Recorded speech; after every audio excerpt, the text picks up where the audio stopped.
Here we go. Hello everyone, this is John with Money on the Floor Currency Trader, and we have one of the students named Leif.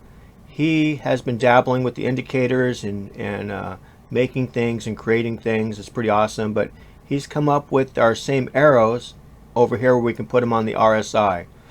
And it actually helped a lot because at this point I can actually dial it in where the best placement for the arrow is due to the RSI, the triangular MACD, and the positioning on the chart using the order blocks or structure areas. Before we were running the arrows at 1.8, so I have moved those to 1.6. Let's see, where are they first? Sorry. There they are. So now they're at 1.6, 10, 10, 5. Take the audible off so it doesn't drive you crazy. There you go.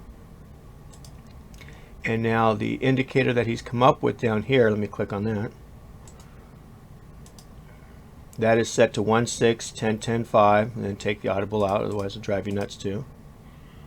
Otherwise you'll have dinging all over the place. There we go. And what it does is with the RSI, you can see that you're down here at the bottom getting the best point, being oversold, going to the top. Next arrow coming down, going to the bottom where you can exit.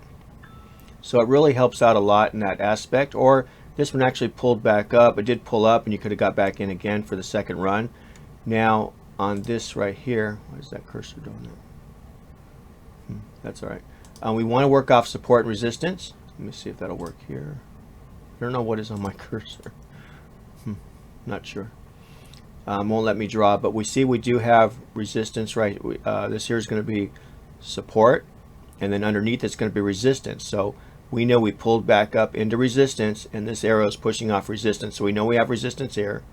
This is actually let me see if let me won't let me do anything. Okay, my MT4 is messing with me. Figures. But you can see you have a small structure here which it's pulling away from.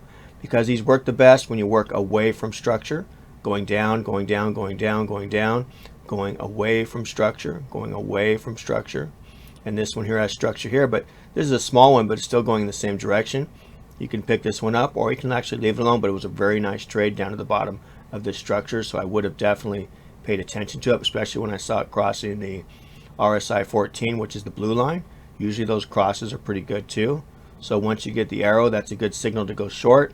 It crosses the 14, it keeps on going till you see it oversold, and that's when you would exit.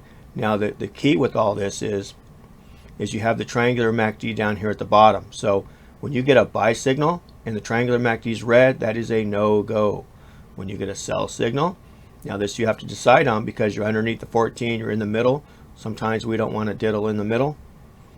So, okay, now it's starting to work. Okay, my computer's just really froze up. Okay. It's still trying to do order blocks, doing all the stuff we talked about. It's just slow. Okay, now I see what's going on. But there is that other order block right there, which you can't see. It's a real small one because it makes that L right there, and all this resistance down here shows that we're pulling off of that and we're going back down. Now, to get back to what I was talking about, in the middle here, you want to stay out of these. Now, if you took these, your stop would go back up in here, probably on the other side of that order block or structure zone, and any of these would have been fine. But you can see the best one is where you came up the highest point, and it crossed the 14 and went on down. Now anytime it's red down here, you only want to take sells. It's green, you only want to take buys. Red, sells. Green, buys. Pretty easy system. Makes lots of money. Works out well. I just want to thank Leif for his what he put into this, because it's pretty awesome. So if anybody's getting these indicators or have them, at least now you understand what they are and how to use them. I appreciate your time, everybody. Have a great weekend.